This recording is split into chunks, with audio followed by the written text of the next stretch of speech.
MP board class 10th वाले सभी प्यारे विद्यार्थियों का विज्ञान विषय का द्वितीय परीक्षा का पेपर है। प्यारे विद्यार्थियों, अगर आप वाकई इस बार परीक्षा में पास होना चाहते हैं तो प्यारे विद्यार्थियों, मेरा आपसे यही कहना है कि जितने भी क्वेश्चन आप याद करते हैं या हमारे वीडियो के द्वारा याद करते हैं या अपनी सेल्फ स्टडी से करते हैं, उन्हें 100% याद करके ही जाना है, क्योंकि प्यारे विद्यार्थियों, इस परीक्षा में आपको किसी भी कंडीशन में पास होना है। सभी प्यारे भैया बहनों से मेरा यही कहना है कि इस क्वेश्चन पेपर को आप अच्छे से याद करें और आप परीक्षा में पास हो जाएं। और एक और बात मैं बता देता हूं प्यारे विद्यार्थियों, लाइव क्लासें भी हमारे द्वारा चैनल पर चल रही हैं, तो लाइव क्लासों में ज़रूर जुड़ना है। और हालांकि तब तक इन प्रश्नों को याद कर लेना है जो मैं अब इस वीडियो में बताऊंगा। चैनल पर जो भैया बहन हमारे साथ नए हैं, चैनल को सब्सक्राइब जरूर करें और पास होकर प्यारे विद्यार्थियों आप 11वीं कक्षा में प्रवेश लें, यही मैं आपसे चाहता हूँ। आइए शुरुआत करते हैं हमारे उन प्रश्नों से जो आपको परीक्षा में दिए जाएंगे और आपसे प्यारे विद्यार्थियों ये प्रश्न भी पूछे जाएंगे। प्रश्न देखिएगा, आपकी स्क्रीन के सामने प्यारे विद्यार्थियों प्रश्न आ चुके हैं। सबसे पहले मैं यहाँ पर आपको सही विकल्प वाले क्वेश्चन बता देता हूँ। पहला प्रश्न है, प्रतिरोध का मात्रक क्या होता है। प्यारे विद्यार्थियों, आप जानते हैं कि प्रतिरोध का मात्रक क्या होता है, इसमें आपको ध्यान रखना है। ओहम जो होता है वो एक प्रतिरोध का मात्रक है, तो यहाँ पर आपको ओहम का रेखांकित रूप में याद रखना है, जो कि सही आपका उत्तर हो जाएगा। मेरे सभी प्यारे भैया बहन पूरा पेपर देखें और अच्छे से याद करें। शुद्ध जल का पीएच मान होता है, तो शुद्ध जल का जो पीएच मान होता है वह कितना होता है, तो ध्यान रखना है शुद्ध जल का जो पीएच मान निकल कर सामने आता है 7 शुद्ध जल का पीएच मान होता है, तो इसमें आपको 7 करेक्ट लिखना है। लोहे में जंग लगना एक सामान्य उदाहरण है, तो लोहे में जंग लगता है संक्षारण के कारण, तो यहाँ पर आपको क्या लिखना है, संक्षारण का एक सामान्य उदाहरण होता है लोहे में जंग लगना। बढ़ेंगे हमारे अगले क्वेश्चन की ओर। सभी स्टूडेंट्स, सभी प्यारे भैया बहन चैनल को सब्सक्राइब जरूर कर लीजिएगा। आप सभी बच्चों के लिए जो लाइव क्लासें चलेगी उनमें आपको जरूर बैठना है प्यारे विद्यार्थियों और पास होना है।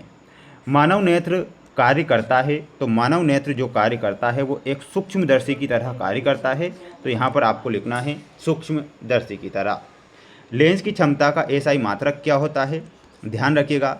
लेंस की क्षमता का जो एसआई मात्रक निकलकर सामने आता है डाईऑप्टर लेंस की क्षमता का मात्रक होता है। यहाँ पर आप डाईऑप्टर ध्यान रखेंगे और अच्छे से याद करेंगे। बढ़ेंगे अगले क्वेश्चन की ओर। अगला क्वेश्चन देखिएगा, ये रहा आपका अगला क्वेश्चन।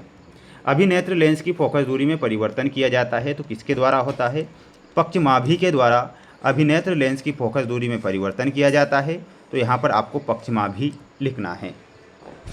कैल्शियम ऑक्साइड की जल के साथ अभिक्रिया किस प्रकार की अभिक्रिया होती है, तो प्यारे विद्यार्थियों, कैल्शियम ऑक्साइड की जल के साथ जो अभिक्रिया होती है उसे हम ऊष्माक्षेपी अभिक्रिया के नाम से जानते हैं, तो यहाँ पर आपको ध्यान रखना है ऊष्माक्षेपी अभिक्रिया किसके नाम से, तो यहाँ पर ऊष्माक्षेपी अभिक्रिया आप करेक्ट करेंगे। बढ़ेंगे अगले क्वेश्चन की ओर।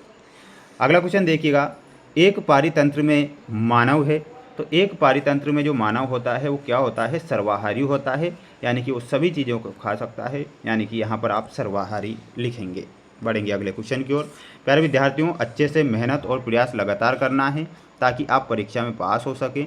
ये आपके रिक्त स्थान आएंगे परीक्षा में, आप इन्हें ध्यान से देख लीजिए और याद कर लीजिए। प्रश्न यहाँ पर आपको दिया गया है, प्यारे विद्यार्थियों याद करके जाना है। कचरे का निपटान एक गंभीर समस्या है, तो कचरे का निपटान एक गंभीर कैसी समस्या है, ये पर्यावरणीय समस्या है कचरे का निपटान, तो यहाँ पर आप लिखिएगा पर्यावरणीय समस्या। विद्युत धारावाहिक तार एक की भांति व्यवहार करता है, तो ये चुंबक की भांति व्यवहार करता है, यहाँ पर आप लिखिएगा चुंबक। एक आदर्श अमीटर का प्रतिरोध होता है, तो प्यारे विद्यार्थियों एक आदर्श अमीटर का प्रतिरोध आपसे परीक्षा में पूछा जाएगा, ध्यान रखना है, ठीक है। मैं आपको इसका आंसर बता रहा हूँ, तब तक सभी बच्चे एक बार वीडियो को लाइक जरूर कर दीजिए और चैनल पर नए हैं तो चैनल को सब्सक्राइब जरूर कर लेना। एक आदर्श अमीटर का जो प्रतिरोध होता है वो कितना होता है, 0 होता है, ध्यान रखना है। एक आदर्श अमीटर का प्रतिरोध 0। विश्व पर्यावरण दिवस कब मनाया जाता है, 5 जून को विश्व पर्यावरण दिवस मनाया जाता है। कार्बन की संयोजकता कितनी होती है, तो कार्बन की संयोजकता होती है 4। शुद्ध सोना कितने कैरेट का होता है, 24 कैरेट। एक आदर्श वोल्ट मीटर का प्रतिरोध कितना होता है, प्यारे विद्यार्थियों एक आदर्श वोल्ट मीटर का प्रतिरोध आपसे यहाँ पर पूछा गया है। और पहले क्या पूछा था, एक आदर्श अमीटर का प्रतिरोध, ठीक है। तो यहाँ पर आपको एक आदर्श वोल्ट मीटर का प्रतिरोध कितना होता है, 1 होता है, ठीक है। तो ये दोनों ही प्रश्नों को याद कर लेना है अच्छे से, मेहनत प्रयास लगातार करना है। बढ़ेंगे अगले क्वेश्चन की ओर। ये है आपकी जोड़ी स्क्रीन के सामने, इसे आप ध्यान से देखेंगे। मास्टर ग्रंथि, तो मास्टर ग्रंथि को ही पीयूष ग्रंथि के नाम से जाना जाता है, तो इसमें आपको मिलाना है पीयूष ग्रंथि। सिरका में कौन सा अम्ल होता है? एसिटिक अम्ल। तारों का टिमटिमाना वायुमंडलीय अपवर्तन के कारण होता है। निकट दृष्टि दोष में अवतल लेंस का प्रयोग होता है। स्फाइग्मोमेनोमीटर के द्वारा रक्तदाब को मापा जाता है। साधारण नमक का सूत्र क्या होता है? NaCl। प्रबल अम्ल होता है HCl, और ब्रोमीन में मिलाना रहेगा आपको द्रव धातु से। तो यहाँ पर ये जोड़ी भी आपकी कंप्लीट होती है। आप सभी भैया बहन इन्हें याद जरूर करें। मेरे सभी प्यारे बच्चे चैनल पर नए हैं, आप सभी बच्चे मैं जानता हूँ, पर आप सभी बच्चों को चैनल को सब्सक्राइब एक बार करके रखना है। प्यारे विद्यार्थियों, लाइव क्लासों में ज़रूर जुड़ना है, जिससे कि मैं आपकी हेल्प कर सकूं और आपकी मदद कर सकूं आपको 11वीं कक्षा में ले जाने के लिए। अगला क्वेश्चन देखिएगा, ये रहा आपका अगला क्वेश्चन, जिसमें आप यहाँ पर प्रश्न देख सकते हैं। क्वेश्चन पूछा गया है, आँख का रंगीन भाग क्या कहलाता है? तो आँख के रंगीन भाग को परितारिका के नाम से जाना जाता है। तो यहाँ पर क्या लिखना है? परितारिका। मेंडल के ने आनुवांशिकता के लक्षणों के वाहक को क्या नाम दिया है? तो प्यारे विद्यार्थियों, यहाँ पर आपको क्या लिखना रहेगा? कारक नाम उन्होंने दिया है। दो विलयनों को मिलाने पर एक अविलेय पदार्थ बनता है, यह अभिक्रिया क्या कहलाती है? ध्यान रखिएगा, प्रश्न है तो इसमें आपको देखिएगा, मैं बता देता हूँ आपको, थोड़ा सा 1 मिनट रुकना है। दो विलयनों को मिलाने पर एक अविलेय पदार्थ बनता है, जिसे हम ऊष्माक्षेपी अभिक्रिया के नाम से जानते हैं। ठीक है, ऊष्माक्षेपी अभिक्रिया। अगला है, दो या दो से अधिक धातुओं के समांगी मिश्रण को क्या कहा जाता है? तो उसे बोला जाता है मिश्र धातु। क्या बोला जाता है? मिश्र धातु। आनुवांशिकता के जनक कौन है? तो इसमें आपको ध्यान रखना है, मेंडल को आनुवांशिकता का जनक कहा गया है। अम्लीय विलयन का पीएच मान कितना होता है? तो अम्लीय विलयन का पीएच मान 7 से कम होता है। किससे कम होता है?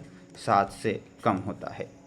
एक अश्व शक्ति में कितने वाट होते हैं? 746 वाट एक अश्व शक्ति में होते हैं। तो यहाँ पर आपको 746 वाट ध्यान रखना है। सभी स्टूडेंट्स को मेरे द्वारा प्रश्न ये बताए गए हैं। प्यारे विद्यार्थियों, 6 से 23 तक के जो क्वेश्चन हैं मैं आपको नेक्स्ट वीडियो में बताऊंगा। ये जो सेट पेपर था, ये हमारा 2nd नंबर का सेट पेपर था हमारे चैनल के द्वारा, जो कि मोस्ट इम्पोर्टेंट था। ठीक है, यानी कि 2 सेट पेपर कंप्लीट हो चुके हैं, जो कि मैंने चैनल पर डाल दिए हैं। तो आप सभी सेट पेपर को ध्यान से देखेंगे और अच्छे से प्रयास मेहनत करेंगे। 6 से 23 तक के क्वेश्चन मैं लाइव क्लास में बताऊंगा, तो लाइव क्लास में सभी बच्चों को जुड़ जाना है और अपनी तैयारी को मजबूत कर लेना है।